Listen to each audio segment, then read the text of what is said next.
Good morning, everybody. My name is Jonathan Burney, and I'm the Director of Strategy and Government Advice at Natural England.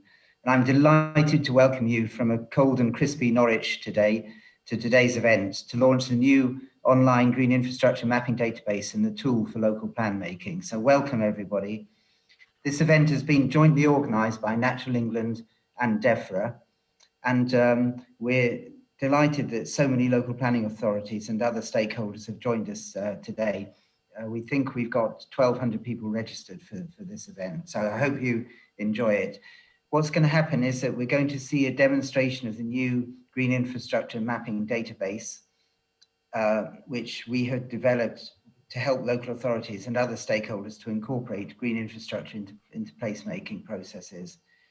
The GI mapping part is part of the Green Infrastructure Framework, which includes principles and standards which Natural England is developing, working closely with DEFRA. And this really fulfills the commitment to develop these standards in the 25-year plan. So we'll hear an update on the overall development of the framework, including new principles for good green infrastructure that we're releasing today, along with a process guide for developing green infrastructure policies. The full framework is going to be released in summer next year, so we're calling this a beta testing. Before going further, I'd like to thank the large number of people, many of whom are in the audience, who've been hugely helpful in helping us develop the green infrastructure framework. These include our steering group, a separate 50-strong advisory group, and all the local authority partners who have helped trial it. I think we've trialed it in 10 local authorities and testing the mapping and the other framework components. So many thanks to all of you who have played such a key part in getting to this point. We're very excited to be able to tell you today about the progress that's been made. We'll be live tweeting from this event and hope you'll join in. We'll be using the hashtag GI mapping. So that's capital G, capital I, capital M, GI mapping. And this hashtag we've put up on the screen. Oh, there it is. You got it. Now, the conference is being recorded and it'll be available via the YouTube link in a few days' time. And all delegates will be sent in a link, a link to that web page. We've got a lot to get through this event with some very interesting speakers. So we won't be taking questions after each presentation, but there will be time at the end in a question and answer panel. Don't save your questions until then post them in Slido as we think of them. So we're going to have 4 quick presentations to put you in the picture, and then a panel, and then a quick break, and then another 2 presentations. That's the format.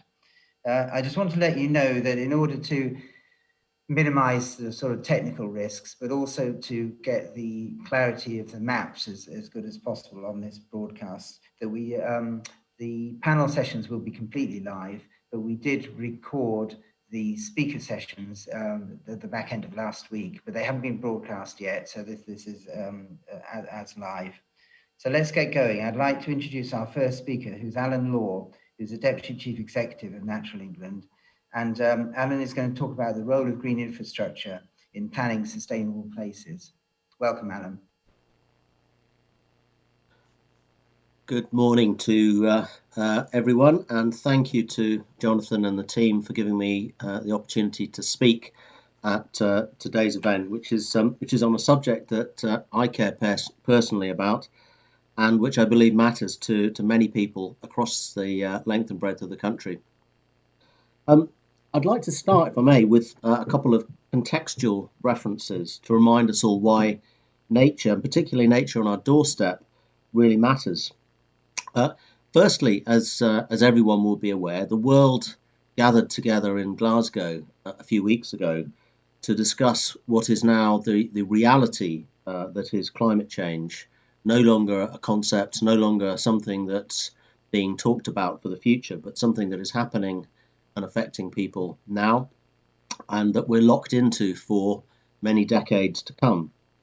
And one of the things that was clear from this is that we now need to start changing the way that we live and behave, changing so that we can mitigate what could be the worst effects of climate change if we do not make changes now, and also changing so that we are able to adapt to those changes that are locked in and going to be happening to us. So we're going to have to adapt to deal with the impacts of climate change. In parallel with this, we've seen over the last few decades a continued decline in nature, in habitats and species, their abundance, their distribution, and their accessibility in this country and across the world. And what came through at the Conference of Parties was the extent to which these two themes are inextricably linked. In other words, there is no technological panacea that can be applied to deal with climate change, still less the loss of species abundance, and that we actually need to invest in nature and making the environment healthier and more resilient as part of our strategy to tackle the effects of climate change. We've also seen, sadly, in recent years, in challenging circumstances, the importance of green space to people and to their well-being. We saw this starkly coming through during the COVID lockdown periods, where people were starved of alternative forms of access and really sought out areas of green space to provide succour during very challenging times.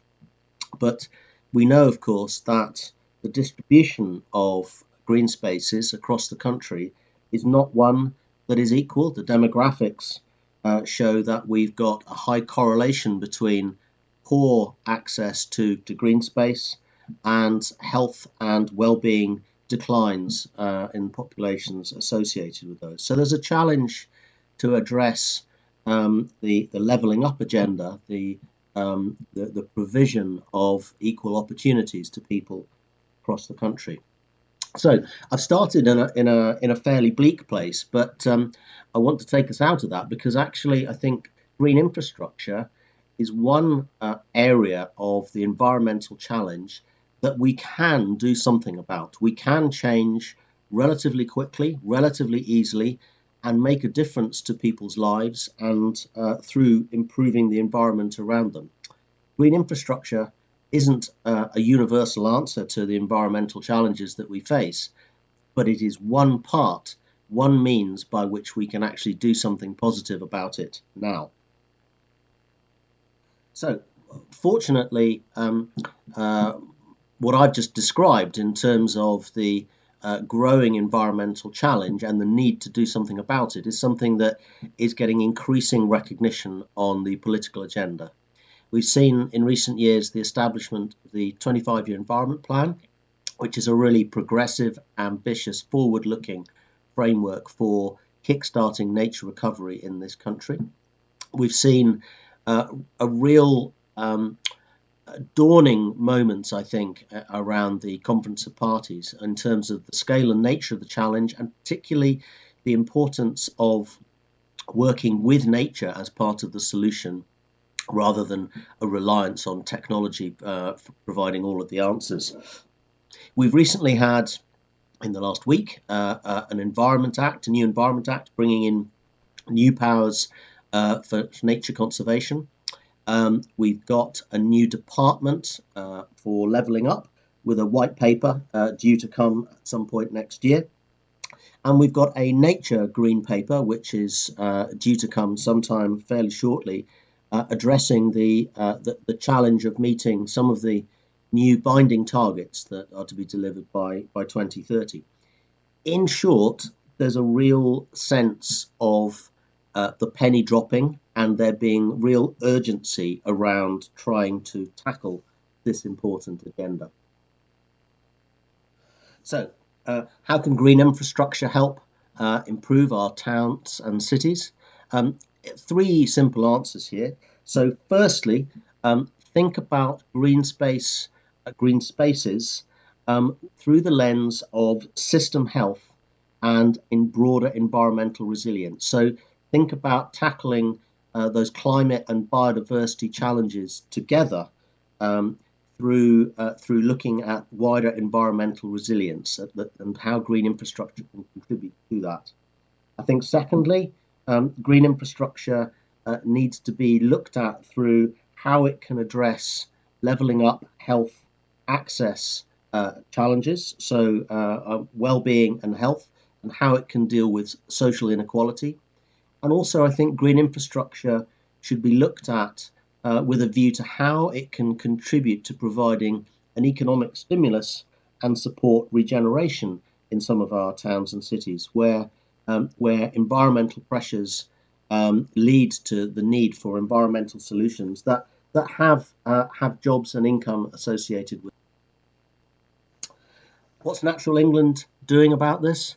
Well, today, of course, is all about launching the beta elements of the Green Infrastructure Framework, the framework, the principles, and the GI mapping, with more elements to come. Jane Houghton will be talking in much greater detail in a moment around these, so I won't say a huge amount about this slide beyond saying the ambition here is to help try and raise the bar around the quantity and quality of green infrastructure that we are collectively able to try and deliver to everyone's doorsteps across the country. So this is a tool that we want people to try and use and will help them in terms of delivering against the agenda that we've just been discussing. There are, of course, already mechanisms in place and new ones coming through that are supportive of delivering green infrastructure. We've got through green infrastructure and access to natural green space, reference through the NPPF and national model design codes. We've seen recently through the Environment Act new requirements to develop local nature recovery strategies. Now, these are important documents in that they are there to set out not just what we have currently, but what, where, and how we can improve the environment around existing elements of environmental infrastructure. So, if you like, they're the strategic planning vehicle for where and how green infrastructure and other environmental outcomes can be delivered on the ground. And also included in the recent Biodiversity Act, we've got a mandatory commitment now to biodiversity net gain for town and country planning development and also for national infrastructure projects. It's important to remember biodiversity net gain is a means of holding the line rather than primarily rather than wholesale nature recovery, but it's an important means, it's an important tool to support thinking about how elements of local environmental infrastructure can be funded and planned for. Of course, another new element that's come through in the Act is the new tool for conservation covenants, a lighter touch means of identifying areas that have either green infrastructure value now or the potential in the future, and really securing that to be kept on a lasting basis. So green infrastructure as a concept has been around for many years, of course. It's not entirely new. What we have been doing and over recent years is working with a number of local authorities around the country to really test some of the developing standards. Areas like Essex, Peterborough, Cornwall, and we'll hear more about these pilots from Jane in due course. I think the important thing to stress is the concept is one that is practical on the ground. It is a real means of delivering environmental improvements, and what we want to see is how we can do more, how we can make this concept go further and go faster. So where next, and what do we want from this session today?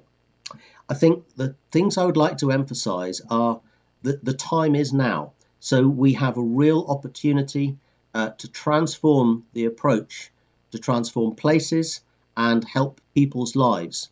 It's a really, really important time. We've got the political tension on this agenda, and I think the experience we have working with our partners is that there's a real shared ambition to try and green the country and help improve our neighbourhoods, our towns, and our cities. We're working to develop the green infrastructure framework, and it's a great resource, we think, for local authorities and others to help deliver green infrastructure.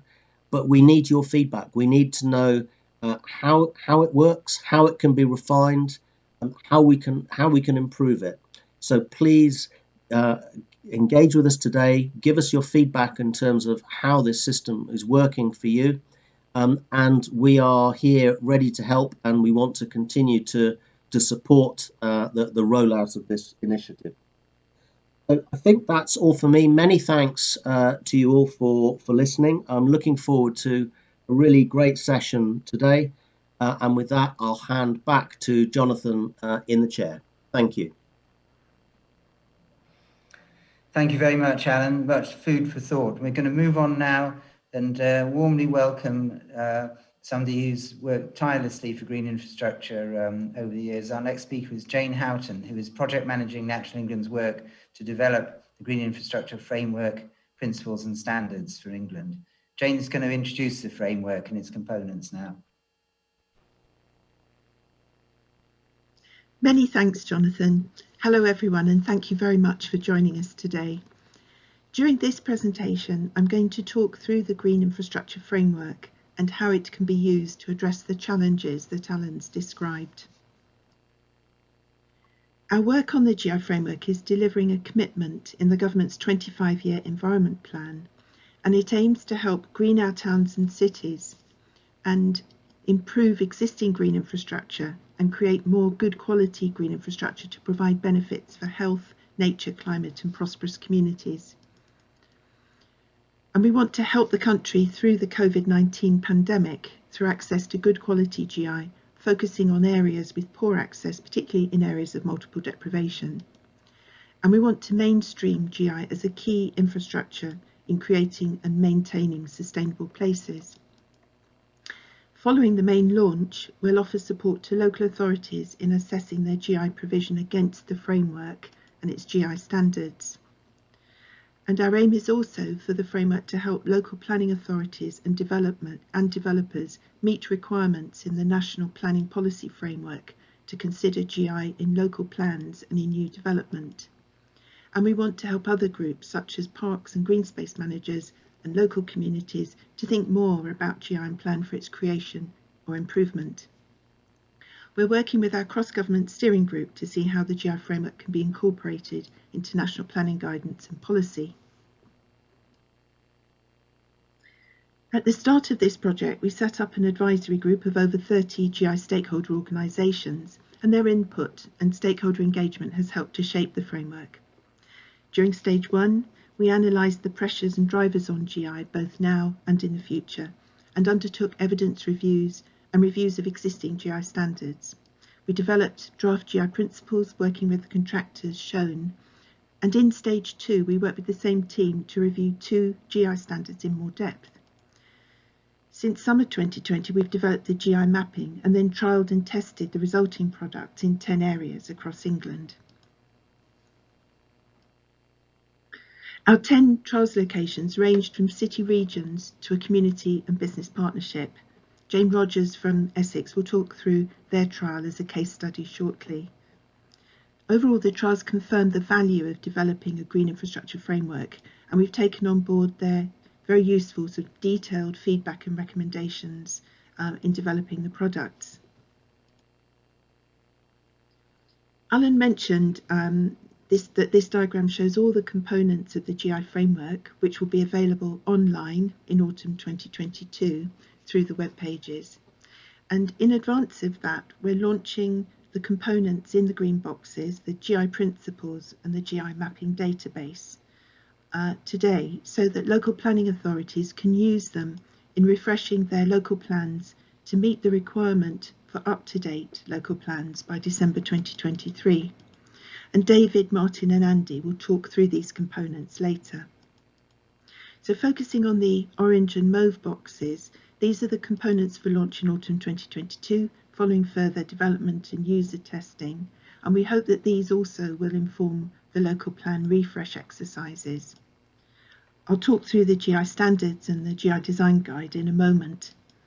The case studies will capture and share best practice, and the GI process journeys will set out step-by-step guides on how the different components of the GI framework can be used by different groups for different purposes.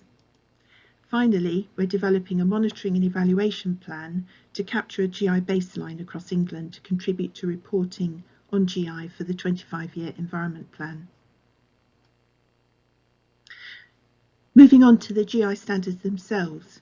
Firstly, what do we mean by GI standards? We're defining them as an agreed way of doing something and/or a level of quality or attainment. And benchmarks are a type of standard where the quality or quantity is known, so they can be a reference point for comparison. The GI standards in the framework will be voluntary and will include a core menu aiming to support local planning authorities in taking a strategic approach to GI. Local authorities can adopt or select from the GI standards in the core menu to set their own local standards and targets in their plans to achieve their GI vision. The orange box lists the themes of GI standards that we're considering for the core menu. So accessibility, multifunctionality, connectivity, local distinctiveness and process. And in the bottom half of the box are some of the standards we're looking to include in the menu. Moving to the right of the slide, we're considering benchmarks for GI standards to reflect their achievability in different contexts. And in terms of the wider GI standards, a number are already commonly used in England, such as Green Flag, Building with Nature, BREEAM, Fields in Trust, etc. And we're not intending to replace any of these, but to set a context for the continued and increased use of GI standards. So our web pages will signpost users to these and other existing standards to raise their profile and encourage people to use them in combination with the new framework. Overall, the GI framework aims to bring more consistency and weight to the use of GI standards locally to help raise the level of ambition for GI to meet local needs. We plan to include an updated version of the Accessible Natural Green Space Standards, or ANGST, in the core menu of standards. ANGST was originally developed by Natural England in the 1990s. ANGST, as you can see, includes a range of different size and distance criteria, and these can be used as a tool to help assess and plan provision of accessible natural green space across different areas and at different scales. They do need to be used alongside other standards for quality, etc., and with local information and community engagement. We've updated the ANGST standards in response to the experience of people who didn't have access to private garden space during COVID-19 lockdowns. So the first new doorstep green space criterion, highlighted green, is for everyone to live within 200 metres of an accessible green space, such as a community garden or pocket park of at least half a hectare. The other new criterion, neighbourhood natural green space, is for everyone to live within 1 kilometre of an accessible natural green space of at least 10 hectares. Our research showed that people like to walk to green spaces, but beyond about 1 kilometre they tend to take the car more. So providing green spaces within a kilometre is more sustainable, and it's got benefits of more physical activity, reduced carbon and improved air quality. We undertook an initial high-level mapping analysis across England using the lowest 3 ANGST standards, and the results are shown on the right-hand side of the slide. They demonstrate the challenge in providing accessible natural green space. So, for example, only 1 in 4 people live in homes that meet the local natural green space criteria. And this indicates the need to prioritise and target GI investment. So we've also looked at whether homes have access to any 1 or more of the 3 most local ANGST criteria, i.e. the half hectare, 2 hectare or 10 hectare criteria.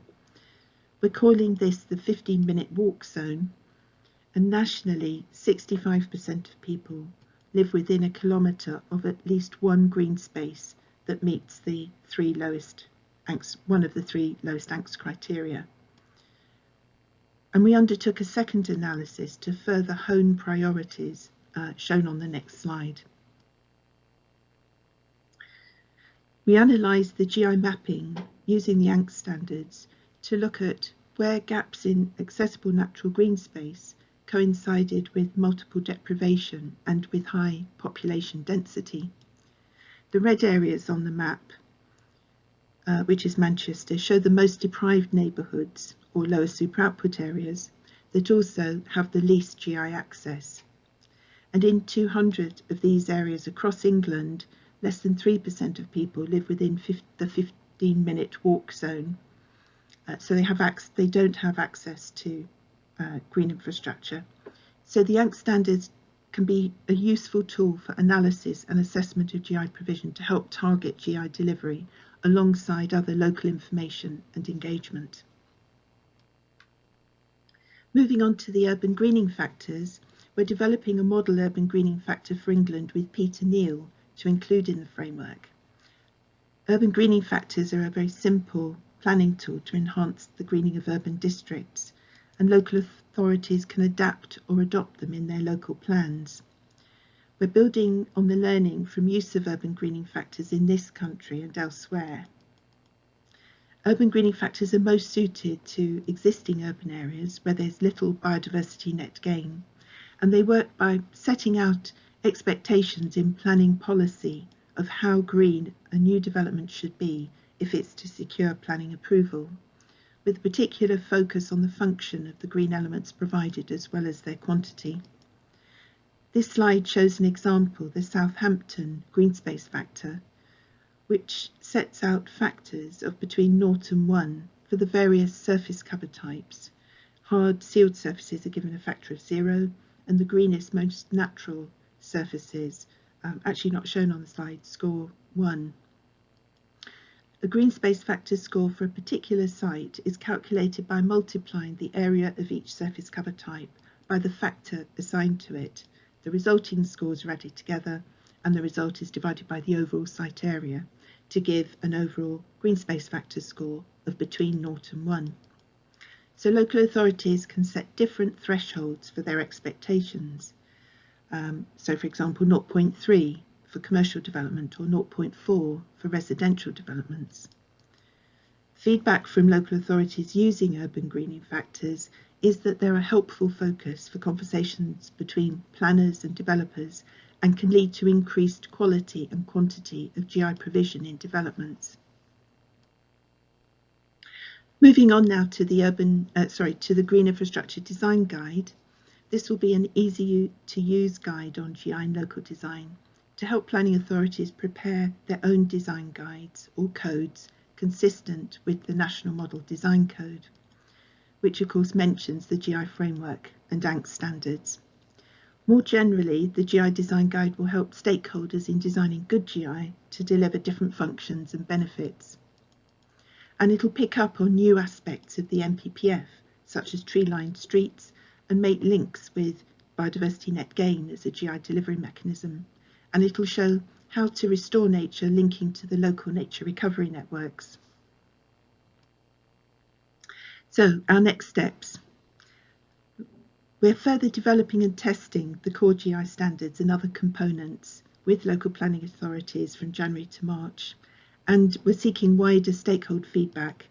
We'd very much like to encourage you to have a look at and use the GI principles and mapping and send us your feedback and recommendations for improvements by mid-March. The link to an online survey will be available through our web pages shortly. And following the launch of the full framework in autumn 2022, there'll be a public consultation and final rollout in 2023, and we'll work with local authorities to support them in assessing their GI against the new standards. We'd like to collaborate with the GI sector on the rollout and would like to provide training for stakeholders with others in the sector, and would like to explore this going forward. As Alan set out, now is a key moment for us all to take a strategic GI approach to help deliver the benefits that communities and the environment need for health and well-being, nature recovery, to address climate change and build prosperous communities. Our aim is that the GI framework is a very effective tool in helping local areas meet these challenges. Many thanks for listening.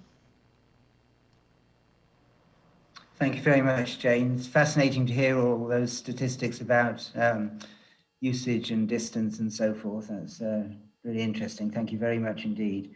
We've got 1,000 people tuned in to this, and we've got 2 presentations left before the panel session. Just to remind, we've got a Twitter address, which is Green Infrastructure Framework. Hashtag Green Infrastructure Framework, all one word. Thank you very much. So please do use that. And now we're going to turn to David Fanneroff, Senior Advisor in National England, who's going to, he's been led on the principles work and is going to explain a little bit more about how they work. So David, over to you. The Green Infrastructure Principles. How were they developed?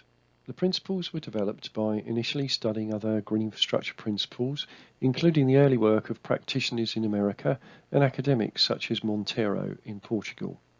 We analysed the feedback from the 10 green infrastructure trials that we conducted and discussed the results with Brillianto, the consultants. We talked to and consulted with the Green Infrastructure Framework Project Steering Group and advisory groups.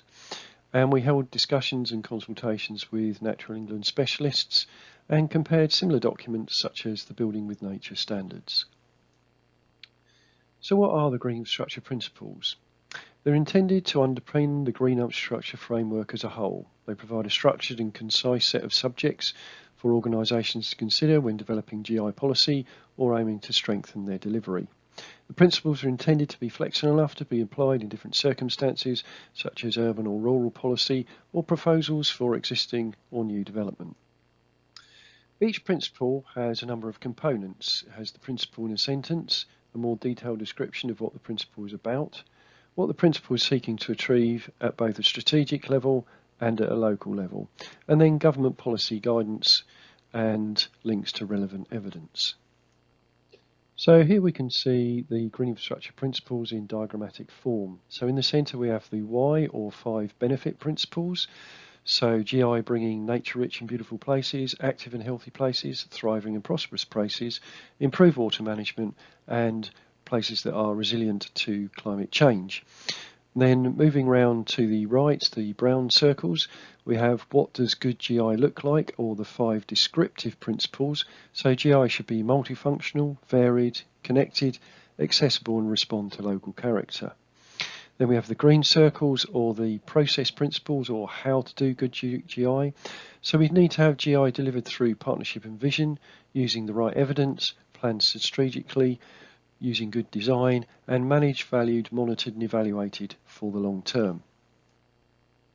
So looking at the 5Y or benefits principles, starting with nature-rich, beautiful places.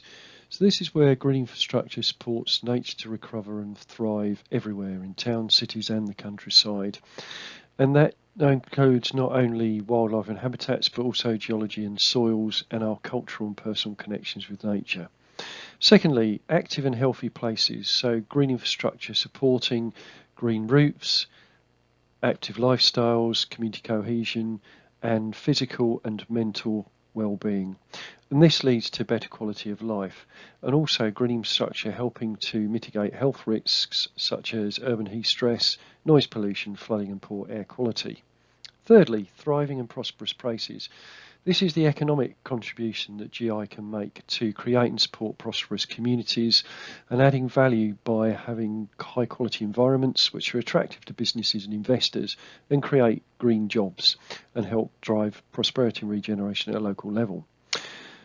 Then we have improved water management. So GI's role in mitigating flood risk, improving water quality, helping to maintain the natural water cycle and sustainable drainage both at local and catchment scales, and this can reduce the pressure on the water infrastructure and bring other benefits. Then we have resilient and climate change positive places, so recognising how GI can make places more resilient and help them to adapt to climate change and meet zero carbon targets, and ensuring that GI is designed to adapt to climate change itself to ensure that long-term resilience that we need. We then move on to the what or descriptive principles, starting with multifunctional.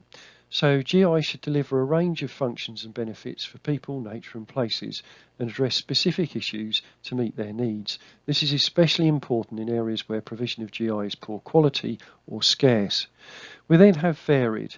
GI should comprise a variety of types and sizes of green and blue spaces, and this is because it needs to meet the range of different needs that people place upon it and achieve the solutions that they need at a local scale. We then have connected.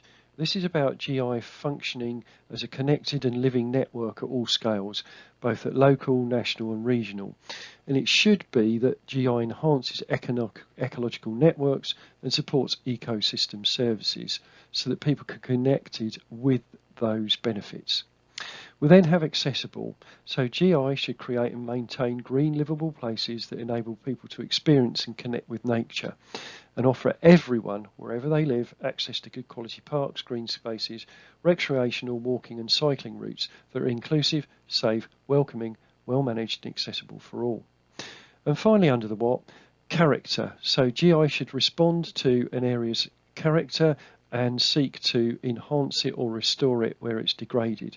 And this should mean that we have new high quality landscapes to which people feel connected. So now we move on to the how or process principles, starting with how one. So partnership and vision. And this is about people collaborating from the outset to co-plan, deliver and develop a vision for green structure in an area. So this should engage a diverse and inclusive range of people and organisations so that everybody who needs to be represented is.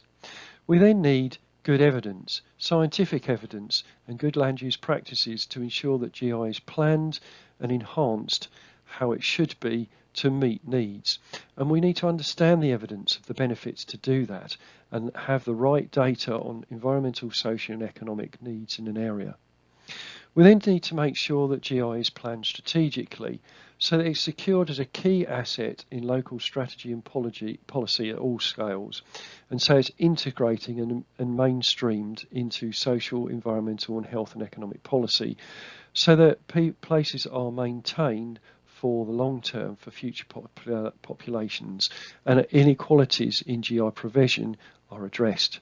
We then need to look at design to understand an area's landscape and townscape and historic character so that we can use that as a building block to create well-designed, beautiful and distinctive places. We then need to ensure that places are managed, valued, monitored and evaluated for the long term. We need to make sure there's good governance, funding and monitoring so that we have GI that creates a good business case and that communities are engaged in its stewardship where appropriate, and we should celebrate its success when it comes. So that was the overview. So to give a bit of detail, here's the sort of guidance that we're giving. So what for, which is about access. We're seeking to promote non-motorised access routes through the built environment, connecting recreational, natural, green and blue spaces, ensuring that GI assets are accessible for all, maintaining and enhancing safe routes which can be used for a variety of purposes, seeking to provide associated infrastructure with the GI, so seating, bike racks, disabled parking and so forth, which supports accessibility, and provide clear guidance on the requirements for new and redeveloped GI. So just to give you a couple of examples of the policy guidance and evidence links that we're providing, so things like the National Planning Policy Framework and the National Model Design Code, and then in terms of evidence around biodiversity loss, the Environmental Audit Committee report from earlier this year, to support prosperous communities, the microeconomic evidence for the benefits of investment in the environment, or MEBE. So that's an overview of the principles. So what happens next? We'll be providing a questionnaire to gain your feedback, and hopefully we can understand how useful the principles are in practice, and that will help us to refine the other products which will go with the principles in time for our main launch of the GI framework and standards next year. Thank you. Thank you, David, for such a clear explanation, and I would encourage everybody to complete that questionnaire when you get it. It'll help us refine the products. And now on to our fourth speaker of this session. I'm very pleased to introduce Jane Rogers, who's the Environment Officer for Green Infrastructure at Essex County Council, and helped us with one of the trial sites of the GI framework. Jane will tell us about the trial and work to develop the standards in Essex. Over to you, Jane. Thank you, Jonathan. As Jonathan mentioned, I'm Jane Rogers, an Environment Officer at Essex County Council, part of a new team leading on green infrastructure for Essex. As Jane said, we took part in the Natural England's National Green Infrastructure Standards Framework trials and continue to be involved in this process. So the reason that Essex took part in the trials was because in March 2020 we published our Essex Green Infrastructure Strategy in response to the recognised pressures from our population and development growth on our environment, and the importance of developing quality green spaces across Essex to help address the health, climate and ecological emergency and explore opportunities for the green growth agenda. The strategy's vision is for a more consistent approach to green infrastructure across Greater Essex, with 7 core objectives to protect, improve, create better connectivity across the urban and rural areas to the coast, whilst improving health and well-being and reducing inequality. Also equally important is securing funding and investment for its implementation and stewardship in the long term, exploring opportunities for it to become self-sustaining.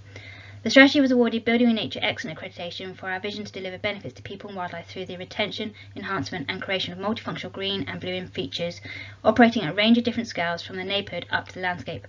And one of the high-level actions from this strategy that was the key driver to taking part in these trials was to use planning policy to secure multifunctional green spaces within and beyond development site boundaries.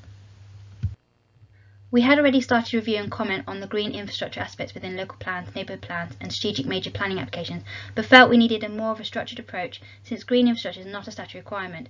So, through the trials, the Essex project aimed to mainstream green infrastructure into the Essex planning process and decision making through adapting existing tools available, such as the Natural Environment Research Council Green Infrastructure Planning Policy Assessment from their mainstreaming Green Infrastructure Programme and the Essex Green Infrastructure Strategy GIS Spatial Analysis Mapping undertaken by the University of East Anglia. We aim to develop a set of local standards tailored to Essex context and create an online green Essex story map to make the strategy GIS mapping accessible to help inform decision making and help frame conditions for future planning applications in Essex. So what we did was develop a programme of collaboration and engagement with a broad range of stakeholders presenting the Essex trial idea and introduce the Natural England's initial Green Infrastructure Standards framework via one-to-one and stakeholder meetings to get their initial thoughts on understanding how the Green Infrastructure Standards for Essex could support them in their work. An important part of our project was a series of 3 engagement workshops during September and November last year with planners and partners from transport, development, health, flood and third sectors such as the Essex Wildlife Trust and so forth, where they identified the key elements for what makes good placemaking and placekeeping. The ultimate aim of these workshops was to develop agreed local green infrastructure standards specific to Essex. We also looked at adapting existing tools such as the Green Infrastructure Planning Assessment and the GIS mapping to help see how such tools could be applied in practice. We took the key elements and identified 10 core criteria areas that aligned to the 7 criteria areas of the Green Infrastructure Planning Assessment tool, then used a simplified version to score case study examples during this workshop to demonstrate how these tools provide a real visual aid to see where the opportunities are to help strengthen, for example, policies, strategies or plans. The discussions really helped to focus where the real priorities were, especially in identifying which ingredients the principles needed to score most strongly. So, as a result of these workshops, these 9 draft principles for green infrastructure were identified as important to Essex: mainstreaming, evidence-led, multifunctionality, early collaboration, managing different expectations, health and well-being and social equity, increased connectivity, commitment to delivery and stewardship. I'm not expecting you to be able to read all this, and the slides will be made available to you, but these principles were then translated into standards that define the outcome that is required to ensure that Essex Green Infrastructure principles have been achieved. Essentially, these provide a robust set of useful pointers for good practice in green infrastructure, such as collaboration, engagement, multifunctionality of green infrastructure assets, and good stewardship. A supporting guidance was produced, and along with these standards went out to stakeholder consultation for a 9-week period during the summer this year. We had a mixture of responses from non-government organisations, community groups, members of the public, education and their local authorities. It did highlight areas in need for further engagement. However, those that provided a response, on average, 80% agreed or strongly agreed with the 9 principles, and 75% either strongly agreed or agreed with the 9 standards identified. along with a few suggested edits or additions were made to be added to the standards to strengthen them, as well as clear themes for improvements were identified, such as simplifying the language and a need for more Essex case studies to be added over time. Majority agreed with the criteria to which the standards should be applied, but also felt this need to be tailored to small and large developments and policy too. There was a real mixture whether the standards should just be supporting guidance or full standards, as some felt they had enough in place and looked for this as guidance, while others felt that if this was not full standards, then it would be ignored. If this became full standards, majority of respondents felt a mixture of self-assessments and external verification, with building in nature, for instance, would be required. It was clear that majority would need support to implement, and this is in the form of training, workshops and self-guided guidance. As a result of the trials, Green Infrastructure Strategy and the Essex Climate Action Commission, we have expanded the existing sustainable drainage team to include green infrastructure and have recruited 2 green infrastructure planning officers and a delivery officer.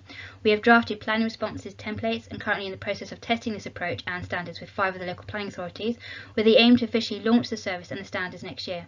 Although we are providing consultation responses now, but this presents opportunities to refine based on their feedback. The consultation report has finished and we're currently editing the Green Infrastructure Standard Guidance with the aim to have further stakeholder consultation to finalise and sign off and publish the guidance in the new year. Alongside this is a need to develop a communication strategy and further develop a more robust governance via the establishment of a local nature partnership that we're in the process of creating to endorse the standards and turn the Green Infrastructure Strategy Action Plan into tangible projects, along with the delivery of local nature recovery strategies and a coordinated approach to biodiversity net gain. We look to develop a support programme and training for stakeholders and partners to implement the Green Infrastructure Standards, then seek sign-off by the Essex Planning Officers Association for their approval for the standards to be added to the Essex Design Guide. So the National Green Infrastructure Standards have been a key driving force for the Essex Green Infrastructure Standards to initiate discussions and form the baseline to review and help identify the important principles for Essex. It also provided a critical friend in providing advice and sharing learnings in both our approaches and findings. For instance, the University of East Anglia also provided a high-level analysis and feedback comparing the Essex Green Infrastructure Strategy mapping with the National Green Infrastructure mapping that Martin will show you later on. In seeing how the Essex Green Infrastructure principles and standards align with the National Green Infrastructure Standards, we compared them with Natural England's initial 6 principles. There were some similarities between our principles and standards and a few differences, namely that in Essex the stakeholders saw the need for conflict management as important to address the barriers early on, and the need for strong commitment to delivery, especially through stronger and robust wording, and that Essex felt health and well-being and social equity should be its own principle. Now, comparing with the new 15 principles from Natural England that Jane and David have presented to you for why, what and how, you can see that the Essex Green Infrastructure principles and standards complement or align, and that we believe that Natural England's principles and standards will give an extra higher level layer of support to the Essex Green Infrastructure standards, allowing them to be adapted to a local context. Through the support and expertise and involvement of the partners such as local planning authorities, universities such as University of East Anglia, Northumbria University, Natural England and Brilito, has allowed us to push forward the green infrastructure agenda in Essex. So that is a quick overview of the Essex trials. Thank you for listening.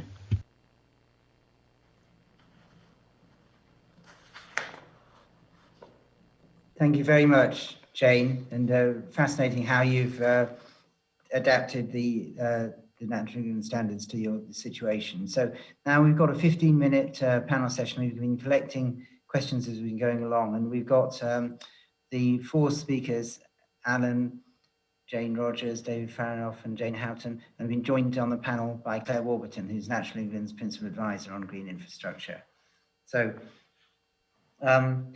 what we decided is because it's a relatively large panel, we don't feel you've got to answer every question. So I'll put the question to one of you and then ask if one other wants to join in, and hopefully we'll get a few questions then. So first of all, question to Claire: how do green infrastructure strategies sit with local nature recovery strategies? So yeah, thanks very much, Jonathan. So local nature recovery strategies are a new system of spatial planning for nature recovery and for wider environmental benefits. They've been introduced by the Environment Act in 2021. So local nature recovery strategies are tools really to drive a more coordinated, practical, focused action to help nature and establish the nature recovery network.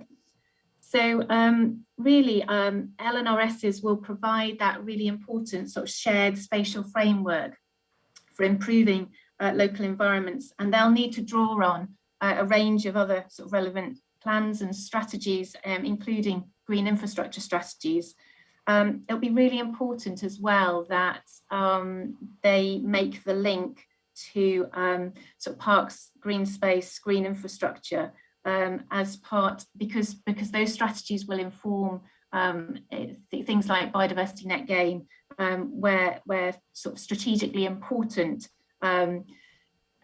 green infrastructure will be sort of taken into account as part of those biodiversity net gain calculations. So yeah, I think it's really important to see those local nature recovery strategies as drawing on other strategic approaches, including green infrastructure strategies, and to make sure that green infrastructure is really reflected within those. I know there's currently a sort of recently the government consulted on LNRSs and how they'll be rolled out across England. So responses to that consultation will inform, the development of regulations and guidance in due course on LNRSs. And that will include guidance on how local planning authorities need to have regard to local nature recovery strategies. Thanks, Alan. Thanks, Jonathan. Thank you. Anyone else want to come in on that? Shall I come in very briefly, Jonathan? Just to say, I agree with everything Claire said, but just to add, the local nature recovery strategy should be a plan for everything. So in terms of nature, it should cover what we want around diffuse pollution. It should cover around what we want from agriculture. It should. So the GI bit is one element of that. So as Claire says, it's really important that the GI bit is put into the local nature recovery strategy, but it's also then going to be important that the local nature recovery strategy, because it will have that statutory footing, we hope, that will in turn drive some of the future investment and priority that's put to GI on the back of the strategy itself. So it's two-way.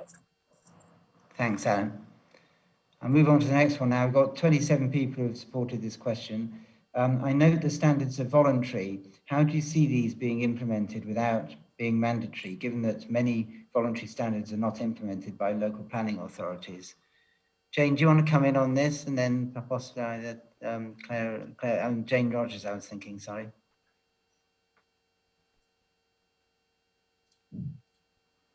Should I come in first? Jane Rogers. Oh. Yeah, Jane. Yes, Jane Rogers. Jane Hannon, you go first then. No, please. Over to Jane. Oh, I'm sorry, you're passing it on. Jane Rogers, you've got it. Yes, thank you. Yes, there's a kind of debate that we're having in Essex at the moment, and we're planning to have a second sort of stakeholder engagement consultation workshop with the key sort of the local planning authorities to sort of discuss that question. As I say in my presentation, it was a very mixed view of some were happy for it to be voluntary and they're just looking for it guidance because they felt they had enough in place. Others felt, no, this needs to be put in place, secured and agreed for it to be sort of seriously considered and taken serious. And so we're having that kind of workshop to kind of sort of debate that and find that direction.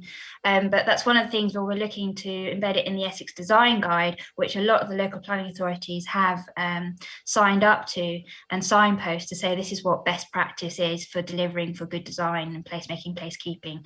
And so that's one of the approaches that we're looking to do. But yeah, it's still very much being discussed.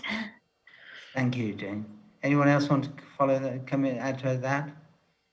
Just to add, Jonathan, that the GI framework, yes, will be voluntary, but there may be opportunities to review this as it evolves. As Jane's already sort of highlighted, green infrastructure is embedded within the National Model Design Code, and that already refers to the green infrastructure framework. So seeing green infrastructure then embedded within local design codes and local design guides follow through from that. But we're also working with government to embed the framework within national planning guidance. Obviously that's subject to the outcome of the planning reforms. And GI can work alongside the measures in the Environment Act, which will be mandatory, like biodiversity net gain and local nature recovery strategies. Thank you very much. Got a question I think we'll put to Jane, which is saying that rural areas, 11 people have asked this question, rural areas are not very green. Does green infrastructure work for rural areas, or is it just for the cities and towns? There could be, we're missing the wildlife deprived agricultural land where the huge benefits could be made. Is that to me? I was going to ask Jane Houghton first, if that's all right. Thanks very much, Jonathan. So it's true that in the way that green infrastructure was originally conceived as a concept, that it started off in urban areas, that people were using the term green infrastructure as a counterpoint to grey infrastructure. But the concept of green infrastructure is hugely important, sort of both in the urban and rural areas, and there's a network linking the two to enable those upland ecosystem services to have benefits on the urban areas, mitigating flood risk, etc. And we're keeping those sort of system connections in mind as we develop the framework, recognizing that in some cases nature-based solutions is becoming a more common language in rural areas, but that we're all talking about the same thing. Thank you. Thank you. Any others? Got one here about, they've got a couple of questions about the data sets. I'll just ask them both actually. What is the baseline data that's used to identify green infrastructure assets? Is it actively maintained and updated as the landscape changes over time? Then another related question, what green space data sets definition did you use? I don't know if David wants to start with there, and then we'll take it from there.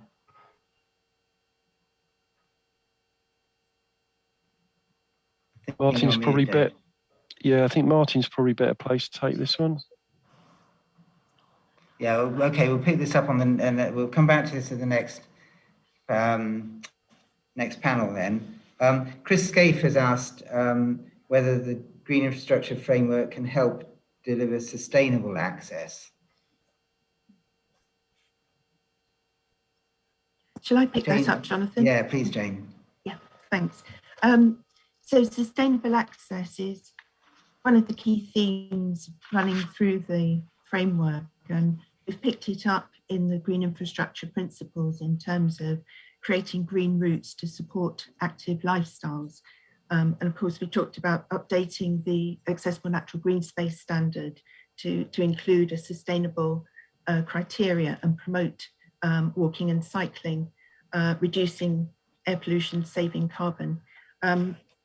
And the framework also incorporates sustainable access in terms of managing access, taking account of potential recreational impacts, avoiding sensitive areas.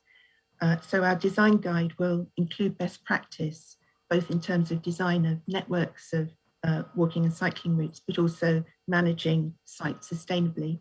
And we'll include best practice in our case studies. Thanks, Jonathan. Thanks. Anyone else want to come in? I've got a question I'm going to park until the next panel, because on the next panel we'll have a contributor from the Environment Agency as well, and the Forestry Commission. It's about green and blue infrastructure together. Meanwhile, we've got a question about how we improve the join-up between green infrastructure and rights-of-way improvement plans and active travel strategies. I don't know if Jane Rogers wants to give us a start from your practical experience. So when we were creating our Essex Green Infrastructure Strategy, we were consulting a number of stakeholders, including our highways team, our public rights of way team, SUSTrans, Bridle Association. And one of the mapping that we did for identifying our sort of green infrastructure assets was to map that kind of network to see where there's opportunities as well going forward. So because we've been sort of working quite closely, we've been feeding in to the walking strategy and the cycle improvement plans, and continue to sort of work with the public rights of way team as well. And we see the opportunities linking with the England Coast path as well that's being rolled out. And we're seeing that opportunity. And one thing that we're kind of sort of promoting is where possible, to green the route, to make it more attractive. And even with town centres, improvements to town centres, we're basically promoting that kind of green routes, walking to schools, to work, to the shops. And that's something that we're trying to embed into all those sort of strategies going forward. And it's, positively being received at the moment. So fingers crossed it all works. That sounds great. Anyone want to add to that? We could just add, Jonathan, that we Please. really appreciate the Department for Transport being on our steering group, and that we've got different sustainability NGOs being members of our advisory group. So we're working closely with them to make those links between rights of way and the GI framework. Thank you for that. Okay, got a question for Claire. Claire, can you help us understand the interface between the Green Infrastructure Framework and the recent concept of biodiversity net gain? Yeah, thanks, Jonathan. So the GI framework will work alongside biodiversity net gain. That's a minimum requirement for a 10% net gain for biodiversity for new developments. So biodiversity net gain is designed to encourage sort of habitat protection, enhancement, creation on site and in the local area. So and it can help to support green infrastructure that's accessible where that's appropriate. So I think that's really where the GI mapping database can come in, and we'll be talking about that in the next session, but it can really help to identify where there are gaps in things like accessible green space, and where new measures through biodiversity net gain could help to address that. And I mean, the emphasis really on the framework is around multiple benefits of green infrastructure to help to ensure that nature delivered through biodiversity net gain could deliver those wider benefits for people as well as biodiversity. But I guess the other angle on this, I think, is that the urban parks and green spaces could be providers of biodiversity units, and that could be a new sort of investment mechanism for those areas. So, I'd really sort of recommend that Parks and Green Space and GI familiarise themselves with the biodiversity metric 3.0, and also, as I was saying earlier, ensure that local nature recovery strategies make reference to parks and green and blue spaces, because that will be taken into consideration in the scoring around biodiversity in the biodiversity metric. Also worth considering what types of habitats local developments might need for biodiversity net gain. So is it, are they going to be looking for grassland or scrub or woodland or river restoration? And then also to consider how to baseline your sites and identify opportunities to increase biodiversity value. And that can contribute, as I say, to both the on-site and off-site green infrastructure. Thank you very much, Claire. Alan, did you want to come in on the biodiversity net gain, or was that covered from your? No, I think Claire's covered it really well. Great. One for you, Alan. There's quite a few have asked this question. It said, you mentioned how we need to change how we live due to the reality of climate change. How do we make this happen this time? Okay, well, I think there's a realistic challenge that last time around, or over the last 20, 30 years, we've talked about climate change, but not really tackled it. I think this time there is a difference in our understanding, is that the impacts are real, and we're starting to see the effects of that felt, not just in places like Australia and North America with fires, but in flooding events in Europe and storm events in this country. We're going to see some changes in terms of legally binding targets that are being brought in by government for different aspects of nature. And what we also see from the Environment Act is the establishment of the new Office for Environmental Protection, which will have a scrutiny function on government, and it will be able to prosecute government where it is in breach of undertakings that it is made, legally binding undertakings. So the mechanisms are being put in place to ensure both that we have clear objectives for tackling this agenda, and there's some real teeth behind them to ensure that we stick to that. I wouldn't want to be naive around this. Many times before, we've had targets set for us, and we've not always delivered against those targets. But part of the answer, I think, is very much in our own gift here. This isn't about central government doing it to us. It's about central government providing that framework, but actually it's all our responsibilities in our different organisations to try and rise to this agenda and make it happen. We've got the tools available to us, or some of them at any rate. The onus is on us. It's in our hands. Thank you, Jonathan. Thank you very much, and thanks for that comprehensive response. I think we're going to finish with a technical couple of questions. So Chloe Fiddy and 11 others have made the point that land registered as parks and gardens is assumed to be public access, but it's not always true. How do we therefore correct the map as it skews the angst data? And then there's another question which says that distance is a rather blunt tool to calculate green infrastructure need, couldn't we develop a better measure which takes account of urban density? Jane Hound, do you want to start on that? Yes, on the parks and gardens, in fact, I was going to defer to Martin on this, in that this refers to the Ordnance Survey data sets that we've used. Martin, would you like to come in on this? He's not on the panel. He's not on the panel. Yeah, we can perhaps pick that up on the later. We just to say that we've used Ordnance Survey data sets, and we've therefore adopted the assumptions that they made in compiling those data sets. And there may be one or two instances where there are where those assumptions aren't valid. And however, it's a very accurate data set, nationally.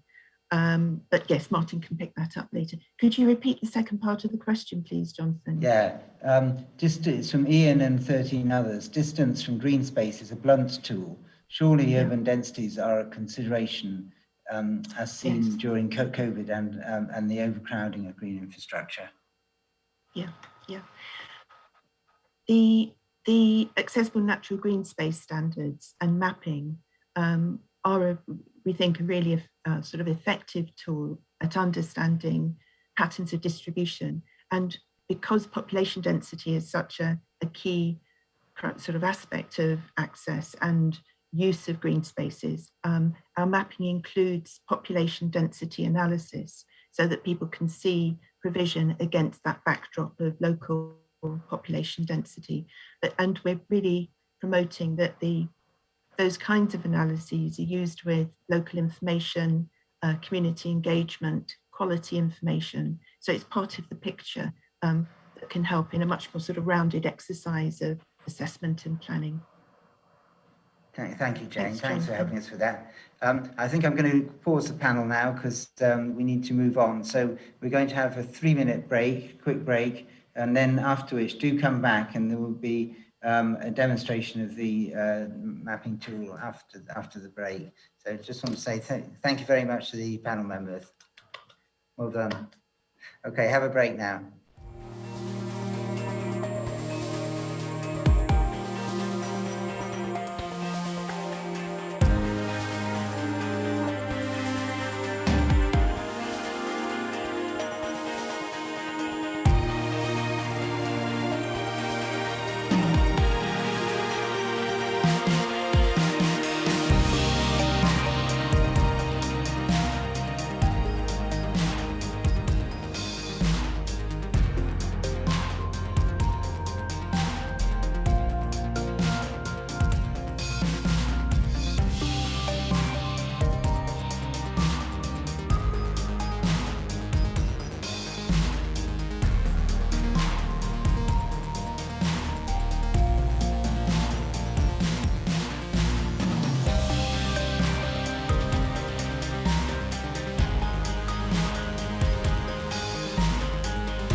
Welcome back, everybody, to the second half of this event. I hope you managed to get at least a glimpse of the photographs that were being shown during the break. There's absolutely beautiful scenes there, really, really inspiring photographs. So the second half will focus on the Green Infrastructure Mapping Tool. And I'm delighted to introduce Martin Moss, who's Senior Advisor at Natural England and has led on developing the mapping work. And in collaboration with our contractor, Dr. Andy Brewer, who's the Senior Application Manager and developer at Exegesis, which is a company Natural England use a lot. So they will introduce the demonstration of the GI mapping tool. The web pages are going to be live and available after this event. And Martin, the team, Exegesis, apologies, have worked very hard to complete the mapping today, and they've done a great job. So over to you, Martin, and Martin's presentation will go straight into Andy's after that. Good morning. My name is Martin Moss. I'm a Senior Advisor in Green Infrastructure at Natural England, and I'm going to take you through the England Baseline Green Infrastructure Mapping Database, beta version 1.1, which we are launching today. So what are we trying to do? We're trying to create an England-wide mapping database that is publicly accessible, open data, that provides common access to data across all England, provides evidence to support a range of national to local planning, strategy and targeting needs at multiple scales, and is also capable of being supplemented with local data and knowledge to match local mapping requirements, as this is a national product. It will need to be supplemented. So the beta version 1.1 is what we've been able to do so far. So this is not the end, it's very much the beginning, and further work is planned throughout the rest of this year and into next year to create an expanded product, version 1.2, likely to be available for the full launch of the GI framework, Principles and Standards for England, in 2022. Its content is currently structured around 9 different modules. So we've got green and blue infrastructure asset maps, a full England accessible natural green space standards assessment, with information on the linear access network across England, blue infrastructure, designated and defined areas, access to nature close to home, access to natural green space inequalities and deprivation assessment, and an access to natural green space inequalities and population density assessment, and a range of socioeconomic statistical maps. So I'm going to go through each of those modules very quickly and show you the sort of content which is in there. So module 1, the asset maps, as I refer to them, these are the core data, core green infrastructure data that we use to fuel the various analyses within the database itself. So we brought together a range of spatial data sets on green infrastructure typologies, types of different green space, some of which are accessible to the public, some of which are not, but they're all some form of green space.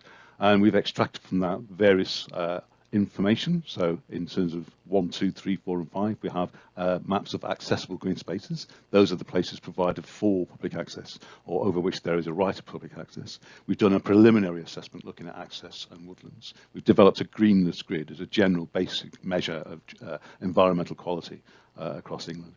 We've extracted information from non-open data about private gardens and presented that at LSOA level, and likewise for natural accessible green space provision. So we have some data which is based on polygons of green spaces on the ground, and then extractions of data telling us various things about that, and then some statistical data about different sorts of spaces.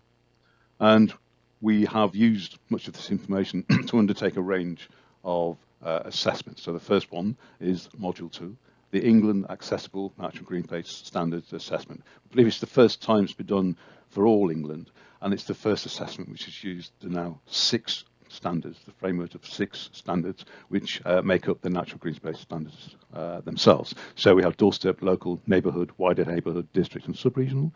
So an ascending scale of green space sizes and the buffers around them.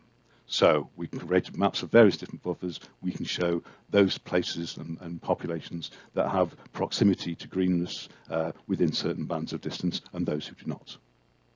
We brought together information about the linear access network across the country as well. So we have a public rights-of-way network map derived from local authority data on their rights-of-way networks, barring 54 for which we haven't yet been able to get data. So there are a few gaps on the map, but it's reasonably comprehensive. And we've generated a public rights-of-way density map on a 1 kilometre square basis, showing those places which are, if you like, richer in rights-of-way versus those which aren't.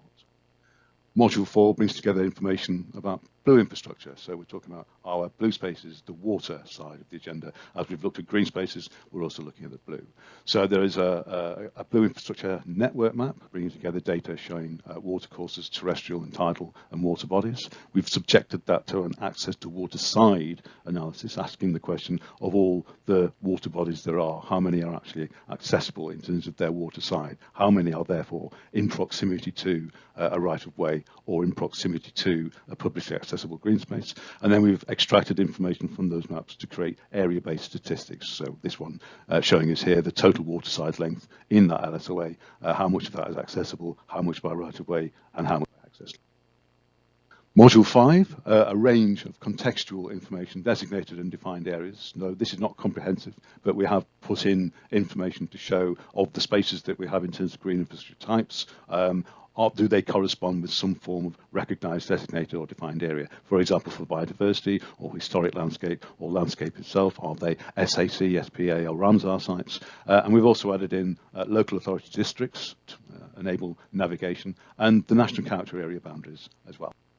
Module 6 is a specific assessment looking at access to nature close to home. So we're trying to track the opportunity for regular daily access to nature on the doorstep. So therefore using a defined 300-metre buffer, combining the two most local natural green space standards buffers, and focusing in on two particular population cohorts. So children and young people under 16 and people 65 and over, asking therefore how many of these people and in what places do they have regular, or probably have regular daily access to nature on their doorstep. And we've generated a whole range of statistics at various levels, LSOA, MSOA, local authority and county level, to explain that. We've also, in Module 7, looked at access to natural green space inequalities and deprivation using something called bivariate analysis, which is basically a posh way of saying we're comparing one thing with another. So the one thing that we compare the others with is the amount of a space, in this case we've mapped them at LSOA level, the amount of a space which is covered by one of those buffers. So the map here, LSOA is looking at the doorstep standard. We can see that there are a range of different inequality classes here, ranging from L1 to H3. L1 being least favourable, so less than 5% of the LSOA is covered by the X buffer, and it is either IMD decile 1 or 2, index of multiple deprivation decile 1 or 2. That's most deprived, versus H3, which is the most favourable scenario, where more than 50% of the LSOA is covered by the X buffer, and it's either IMD decile 9 or 10 is least deprived. So this is trying to get a little bit of a handle on supply and demand and the issues surrounding that agenda. And if you can look at population density, the other factor we can also compare, or have done so far, is population density. So again here, L1, least favourable, less than 5% covered by the buffer, but the population is 10,000 people per square kilometre, and that's a lot of people sharing what could be quite a very limited amount of space, versus H3, where we have the opposite, more than 50% of the area is covered by the buffer, and population density is up to 2,500 people, but could be a lot less. So much more space per person.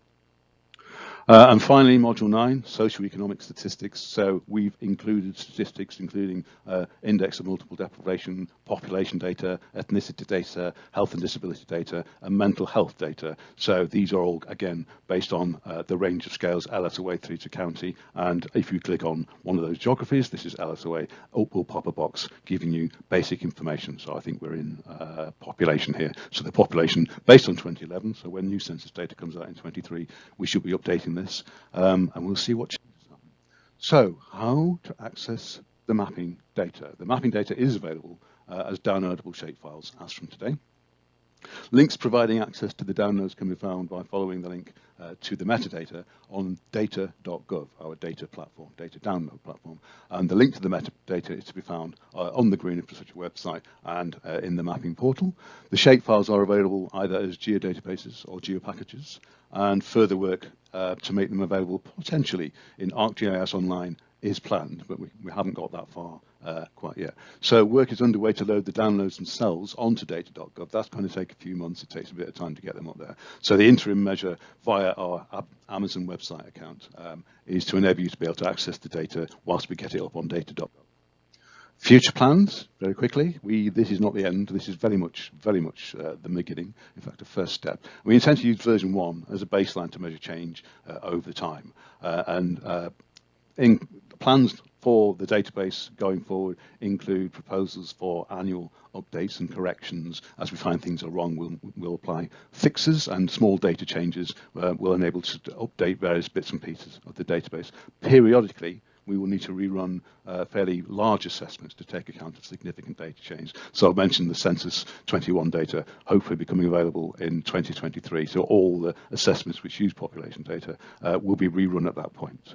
And then a full content review, everything rerun to provide what I'm calling a continual change detection report. So possibly every 5 years, we'll do everything again, create an entirely new version. So possibly in 2025, version 2 will be switched on, and we'll be able to compare what version 2 is telling us with what we have in version 1. So on top of that, we do envisage further content expansion over time. We're on with some expanded content for this year, which we hope to make available for version 1.2.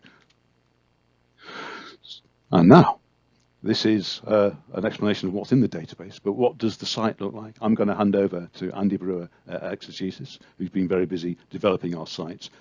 So over to you, Andy. Hello, I'm going to give you a demo of the mapping and a tour of the datasets that Martin has just introduced to you.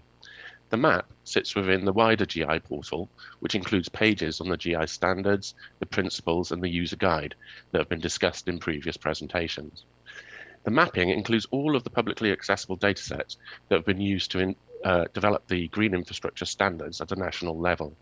There are over 70 of these, and some are very large, containing millions of records, which has presented some interesting technical challenges to display them in real time, as well as finding a way to present them in an accessible way.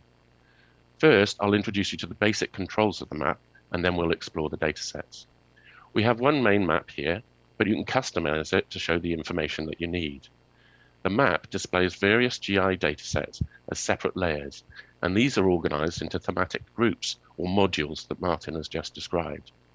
To make this manageable, the groups can be expanded and collapsed to reveal the layers inside.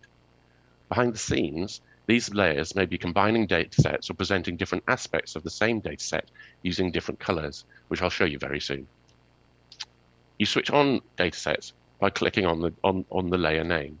Notice there's a toggle which shows that the layer is on, and also up in the layer group, you can see there's an indicator to show you how many layers are switched on. This is to help you if you have the layer groups collapsed and you want to know which layers you've got switched on.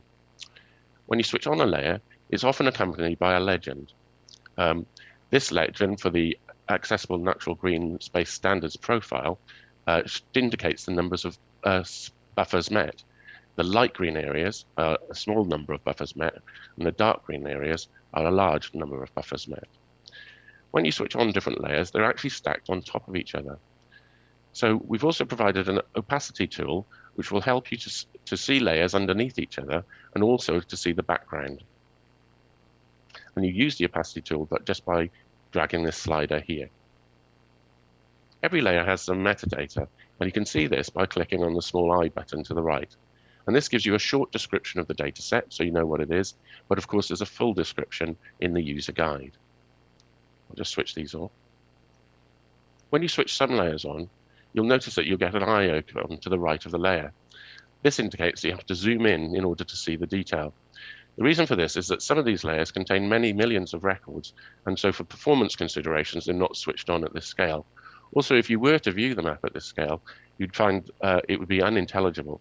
So we found that for many layers, it's best to zoom right in before you see the detail. And so here you can see an extremely detailed data set. Before we look at these layers in more detail, I'll just introduce you to the basic map controls. Moving the map around is really easy. All you need to do is to click on the map and drag it around. You can zoom in a few different ways. There's the plus and minus buttons in the top right. You can use your mouse wheel, which you can't see me doing here, but that's what I'm doing to zoom in and out. And also, if you click Shift on your keyboard and drag a small rectangle, you can zoom in directly to that rectangle. We also provide a selection of background maps. The default is this grayscale map, which provides good context and contrast with the data layers that we will be seeing shortly. But you can also have the more standard coloured OpenStreetMap, and there's an aerial view. The aerial view is particularly fun for comparing the data from the layers with what's actually on the ground.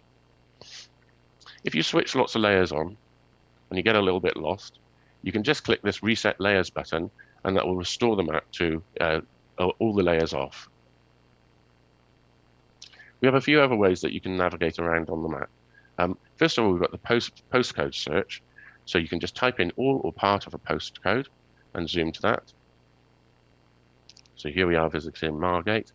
But also we've got a Locate Me button. And if you give your browser permission, you click Locate Me, it will take you to your current position. So here I am demonstrating the mapping from Trafalgar Square. During the trials, a lot of people requested a measuring tool. So we've provided this, and this allows you to measure distances in areas. You just click the measure tool here. You select what type of measure you want to make, so in this case an area, and then just click your area of interest. You double click to finish the measurement, so you can see there's the measurement here. We also have a scale bar, which is of course necessary on a map, and this position indicator, which gives you the eastings and northings on the Ordnance Survey grid.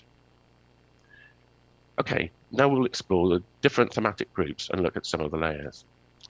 Now, as you just saw, before I switch on the first layer, the all green and blue infrastructure, I want to zoom in. But let's go somewhere else first. So here we are in Birmingham, and I switch on the all green and blue infrastructure. As you can see from the information, this is a central data set that has been used to create a lot of the other derived data sets. And it depicts all of the different green and blue infrastructure assets across the country. You can see the typology here. Not all green and blue infrastructure. Oh, what I should show you is when you click on one, you'll get extra information about the type of green infrastructure that it is.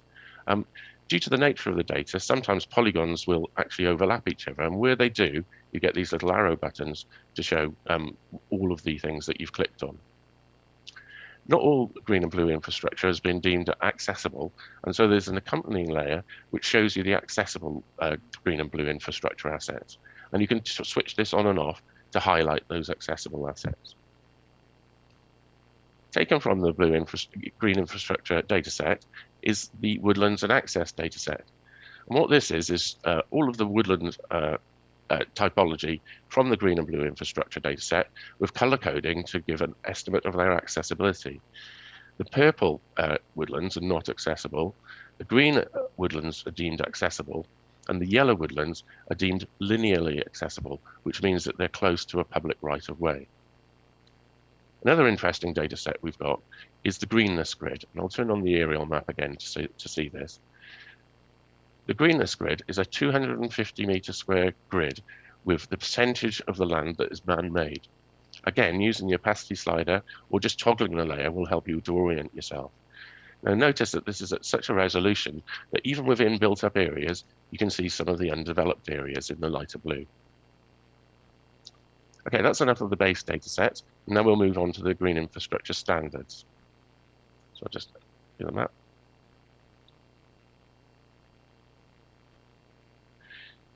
These are the different standards, and these are shown as individual layers. So what I'll do as well is turn on the accessible green infrastructure so you can see how these standards were actually created. So I'll zoom in a little bit more. So the doorstep standard specifies that there needs to be a green space of at least half a hectare within 200 meters. And you can see how these accessible green spaces are contributing towards the buffer. As you go up through the standards, the requirement for the area of the green space increases. So the local standard requires at least 2 hectares within 300 meters. So notice now that some of these accessible natural green spaces are not actually contributing towards the standard. And we can go up through the standards to see how only large areas of accessible natural green space actually contribute to the wider buffers. And all of these combine together, and we can switch them all on at once, show how the overall ANCS profile has been created. So I'll just reset the layers and turn on that ANCS profile, and this is the overall profile. Another module that we have is the linear access network, which shows public rights of way. So let's go to Coventry this time, and we can turn on the public rights of way network. Now, this has been contributed by local authorities right across the country, but the coverage isn't complete, so it is quite patchy, but overall it's pretty good. Now, derived from this public rights of way base data set is the public rights of way density. And this shows how the density of public rights of way, that is the total length per 1 kilometre square. And you can see where the public rights of way are denser, we have darker squares and light squares where there are no public rights of way. And these data sets have been used in further analyses, which I'll show you later. One of my favourite data sets is the modules, I should say, is the blue infrastructure. And let's go somewhere which has particularly interesting blue infrastructure over in the Norfolk Broads. Now, the base data set here is the Blue Infrastructure Network, which is an extremely complex data set, and it was provided by the Ordnance Survey. And this shows all surface water bodies, surface water lines, and tidal waters. If we zoom in, we can see the detail here. Now, this data set is a base data set that was used to contribute towards some further analyses and also to create the waterside distribution data set. The waterside distribution data set is that actually identifies all of the watersides along this base blue infrastructure network. A waterside is actually the bank of a river or the shore of a lake. So if we turn off the blue infrastructure network and turn on Bing Maps, you can see right down to the detail of drainage ditches and so on, all of the waterside in this area. Now, this data set was used to look at the accessibility of watersides, either by their proximity to access land or because public rights of way run alongside them. So accompanying this data set are these green highlights, which show which of these watersides are accessible. So you can choose between seeing watersides are accessible by public rights of way and access land, just public rights of way, or just access land. We have a few more blue infrastructure data sets, one of which is the Water Quality Framework Directive from the Environment Agency. And when you click on this, you can see the Water Framework Directive biological quality class. The next module is the designated and defined areas, which is another reference data set. And from this, you can select biodiversity, which shows triple SIs, ancient woodlands, and national nature reserves, registered historic parks and gardens and scheduled monuments. And again, the info clip will tell you the identity of these. Broader landscape and access designations, such as the national parks and areas of outstanding natural beauty, as well as the heritage coast. And international designations, such as SACs, SPAs, and Ramsar sites. We have a few more too, such as local authority districts, national character areas, and open access land. Before I go into these modules, I'm just going to show you another set of reference data sets, which is the social statistics. And we'll go to London for this. So first among these is the Index of Multiple Deprivation Decile. This is a heat map which shows the scores on the IMD decile taken in 2019. A red is a low value, and that indicates areas of high deprivation. And this ranges into blue, which is a high value, and indicates areas of low deprivation. Again, using the slider and toggling will help you to orientate yourself on the map. As well as these, we have population density. This can be, a lot of the social statistics layers can be shown at multiple levels. So by default, you'll see population density at the county level, where this can be changed to local authority, medium super output areas, and if I zoom in a bit, lower super output areas. The base legend is the population density per kilometre square as taken from the National Census in 2011. But if you click on individual LSOAs in this case, you can see other population statistics accompanying them. We also have the ethnicity layer, which is a breakdown of population according to ethnic groups, and then some other interesting social statistics layers, such as health and disability. Again, this can be shown at multiple layers. So this is, again, from the National Census, and it indicates how people report out how their activities are limited. So if we have a look at this at the MSOA level, the dark areas show where people have reported their activities are limited a lot, and the light areas are where people say their activities are not limited a lot. And if you click on individual polygons again, you can see more of a breakdown here. So we've got 409 people where they're reporting their activities were limited a lot, and 6,797 saying their activities weren't limited at all. And finally, out of the social statistics layers, we have the mental health SAM-HI index. And again, this is a heat map indicating mental health reporting according to this survey. Okay, now we'll go to some of the more complex layers which combine different layers in an analysis. And one we'll look at is the accessible natural green space inequalities map, and we'll look at this at the district level. So what this map is showing is how access to natural green space and the index of multiple deprivation are interacting with each other. So if we have a look at this legend here, red, or L1, is the least favorable scenario, where there's high index of deprivation and low access to accessible natural green space at the district level. Whereas blue indicates a more favorable scenario, where there's a low index of multiple deprivation and good access to accessible natural green space. We'll come back to this one very shortly.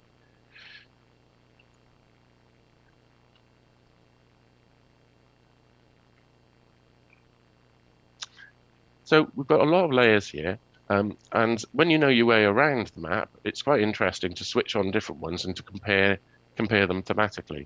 However, we do appreciate that there's a lot of layers here, and it can be quite daunting to get started. So in order to make things a little bit easier, we came up with the idea of composite maps. And all these do is show you the thematic layers together with a focus on particular themes. So if I turn on the composite maps and I turn on this very simple one, this shows you what I was showing you before, actually. I've turned on both the public rights-of-way network and shown how this contributes to the public rights-of-way density. Notice we're just seeing two layers now with their legends, with some explanatory text. So we're hoping to expand on these in future so that we've got lots of different thematic groups. Where this is really helpful, arguably, is showing how some of these more complex layers were created.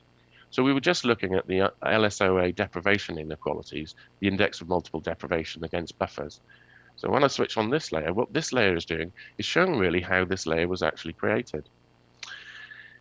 So you can see we've got the same map, which is showing the outcomes L1 to H3, but what's been added to this is the accessible natural green space standard buffer at the district level, and also the green infrastructure that's contributing towards that buffer.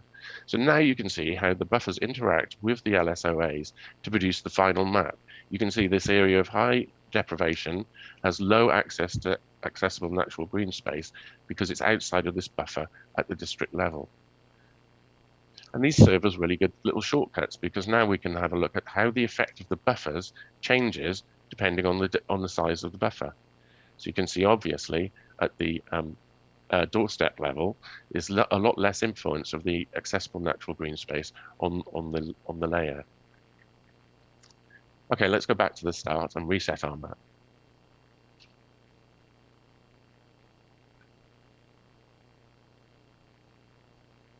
So what the portal the portal makes all of the publicly accessible data from the green infrastructure project available online. And what I hope I've demonstrated is that this offers a big advantage over static published maps, in that you can choose which datasets to view and see them in detail for your area of interest. You can interact with the data and see how some reports and derived layers were calculated. This is a beta, and we're still working on improving the performance and features of the mapping, so your feedback on this is all very welcome. Thanks very much.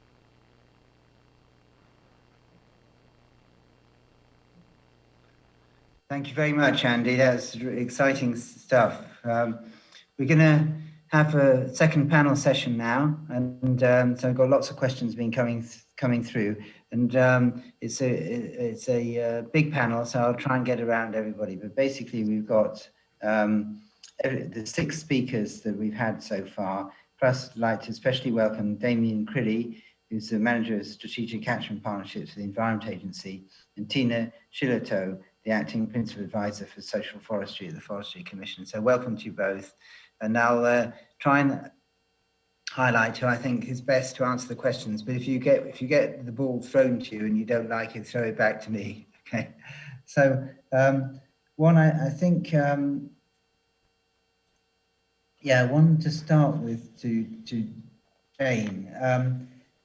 Jane Houghton, please. How many authorities do we know are actually meeting the ANC standards? Getting developers to meet these, as well as standards for sport, allotment and recreation, is a challenge for local authorities. Yes, thanks, Jonathan. And the challenge of the accessible natural green space standards is really demonstrated in the mapping analyses that we did. And, you know, as you remember, sort of 1 in 3, 1 in 4 people nationally have access to the the most local green spaces. So really does confirm the challenge of delivering angst. And however, the evidence that evidence review that we undertook for the health and wellbeing benefits of green infrastructure demonstrated that the principles underpinning angst are borne out by the evidence, and therefore, you know, the angst standards themselves are justified in terms of being a really useful tool to assess local green infrastructure and compare provision across different areas. However, having said that, yes, they're really challenging to achieve, and because of that, we're looking at how we can make, you know, step-by-step progress to achieving the angst standards part of the framework, and you know, sort of promoting and perhaps encouraging local authorities to deliver them. And so one approach is really targeting investment of GI and targeting the sort of improvement, enhancement of provision in those areas that most need it. And you know, I think, you know, we've talked through, Andy's demonstrated that approach. And the other approach that we're looking at is a percentage uplift on access. So accepting that, you know, in some areas provision is less good than others, but looking at, you know, the half glass full approach and how we can improve on that towards better green infrastructure for all. Thank you. Thank you. Anyone else want to come in on that?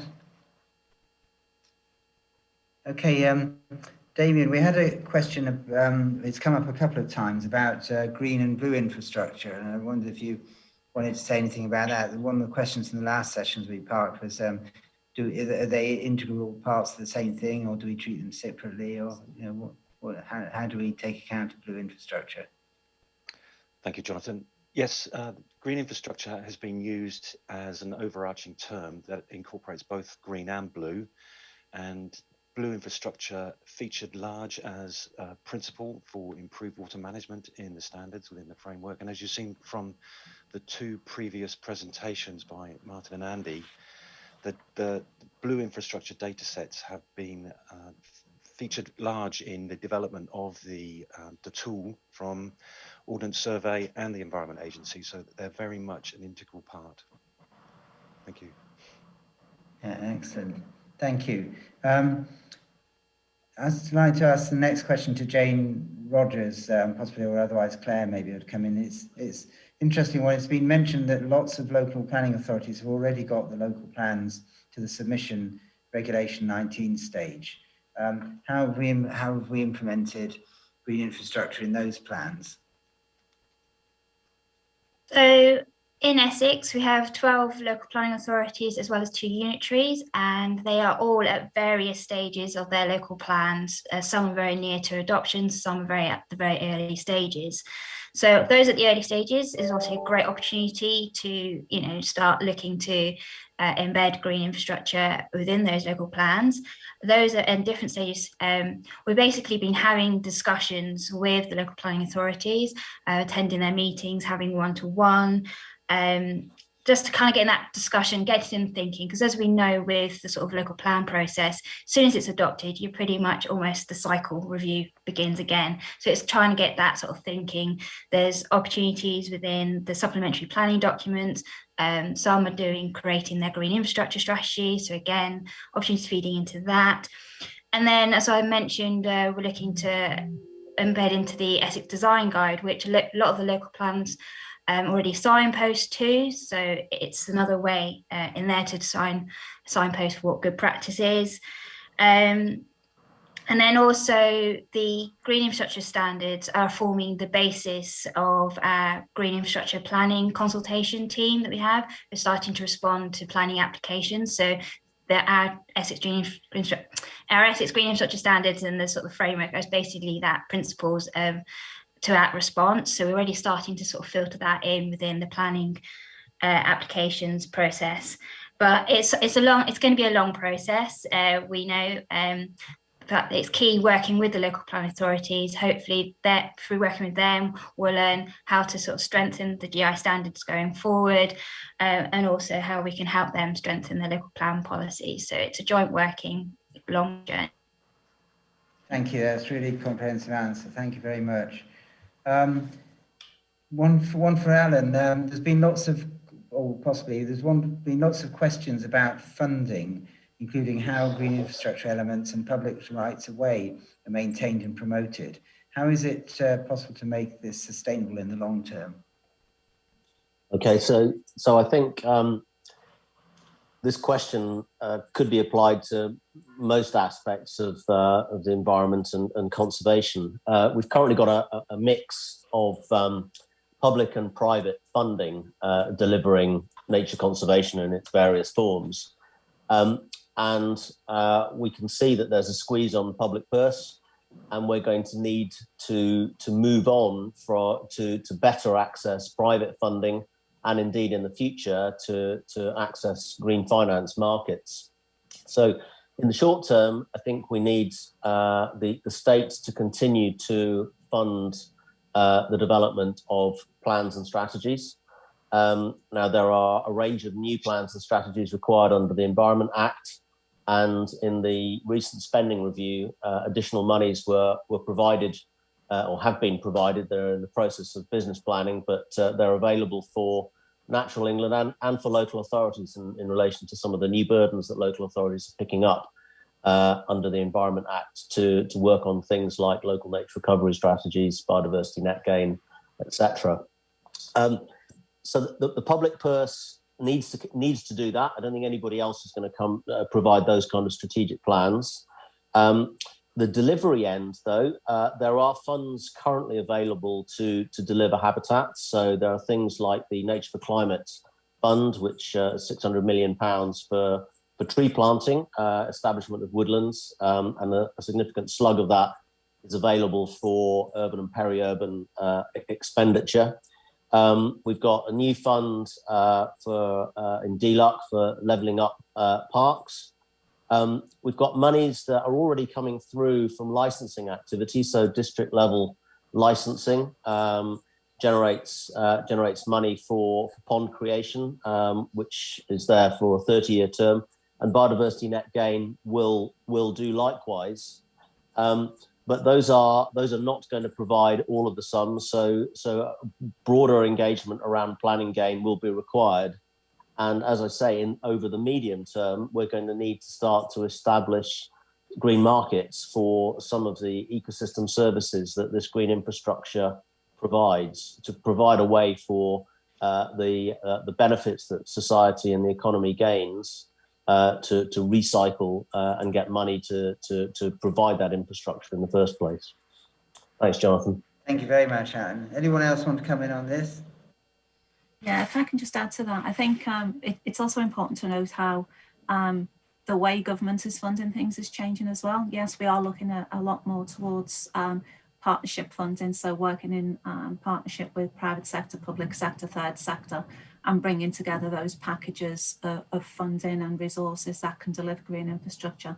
But just in terms of government funding in and of itself, so Alan mentioned there the Nature for Climate Fund and the 500 million that's available for tree planting.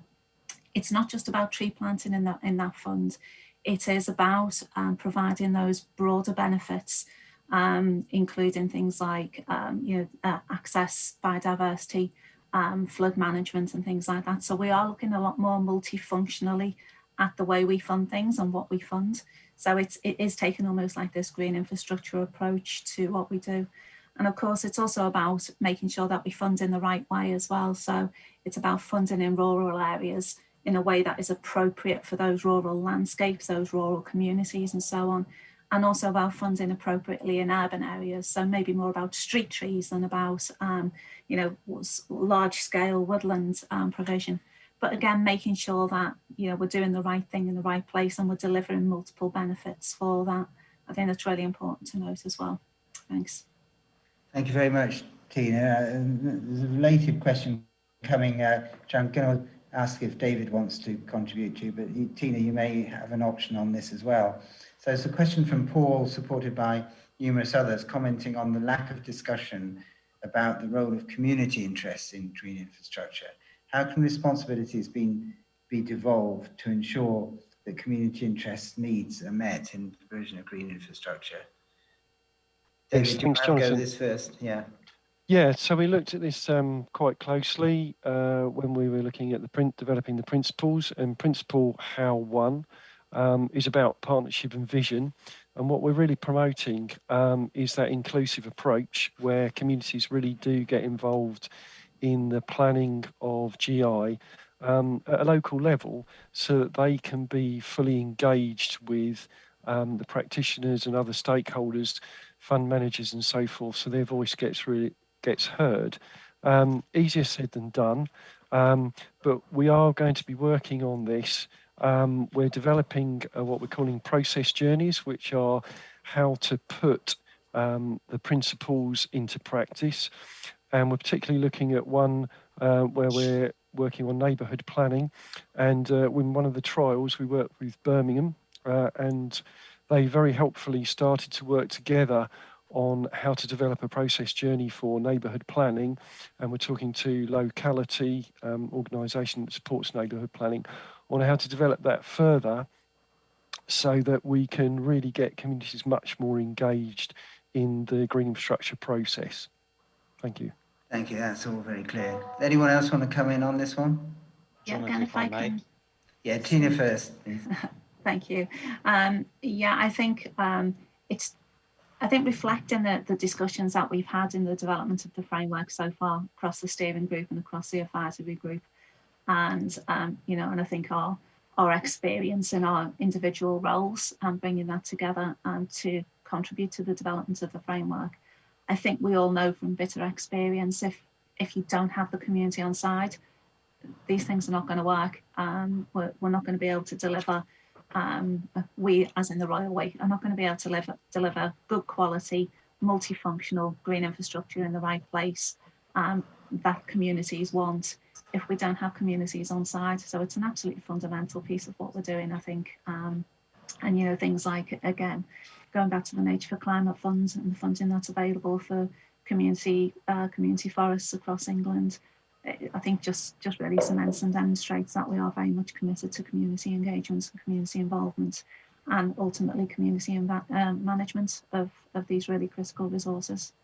Thanks. Thanks, Tina. Does somebody else want to come in? Thanks, Jonathan. Damien Crilly, the Environment Agency. Okay. From a blue infrastructure perspective, you have a ready, willing and established architecture that covers the entire country. You've got 106 catchment partnerships that engage public, private and civil society organisations that are ready to help on anything to do with blue infrastructure aspects. So I encourage you to use them in this process. Thank you, that's very helpful. Just a quick one, probably just got time for one quick more, then draw it to a close. It's a question from Jules Furry.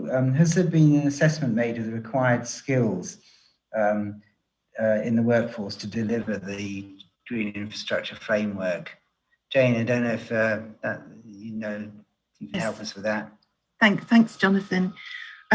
Yes, we're working with the Landscape Institute as a partner in their Parks and Green Space Development Programme, and APSI has undertaken a survey of parks and green space skills. So we'll be working with the Landscape Institute around a training programme, along with other members of the GI sector. But we're also planning to develop more generic training, to a broader audience around the GI framework and its components to accompany the main launch. And we're developing training webinars that can be freely available online. And we sort of also recognise how, from the trials experience, recommendations came forward that trials really appreciated the opportunity to share best practice across different local authorities, different stakeholders. So we're very interested in working with GI organisations to enable that networking. So some of the existing networks and partnerships. Really recognise how important it will be to address training needs. And as we go forward, we'll look at the need for further surveys. We're undertaking a monitoring and evaluation plan and developing that, and that will take account of the needs for skills and training opportunities to use the framework. Yeah. Thanks, Jonathan. Thank you. Thank you very much, Jane. That's great. I think I'm going to have to draw us to a close. There's a few technical questions around the mapping and base data, which I'm sorry, Martin and Andy, haven't got round to, but we'll perhaps deal with those outside. And so I think we'll draw the session to a close now. And I just wanted to say a few final remarks about how we're taking this forward. So we're going to email all attendees of this launch event with a link to the Green Infrastructure Framework web portal, and that'll come through today. And we'll also send a link to the recording of this event onto YouTube as soon as the YouTube recording is available. So that's one thing. We're also going to publish a Natural England blog about the Green Infrastructure Framework and this event, and send you the link when it's available. And then thirdly, we welcome your feedback on the elements of the framework that was released today. So give yourself some time to think about that. And we're going to be publishing a feedback questionnaire in January so that you can let us know your views and elaborate some of the discussion we had today. There were one or two, we got around most of the sort of questions that people were asking, but there were one or two unanswered. So we'll try and deal with those separately as part of a sort of updated question and answers session. But thank you all for your attendance, and I hope you found the format okay. And that allowed us to get to a very large number of people with quite quick products and the other aspects of the framework that we were able to launch today. And let's keep working together on this. It's a real genuine partnership, and it's leading to some really great things. So thank you everybody for your contribution to today. I'm now going to close the session. Thank you.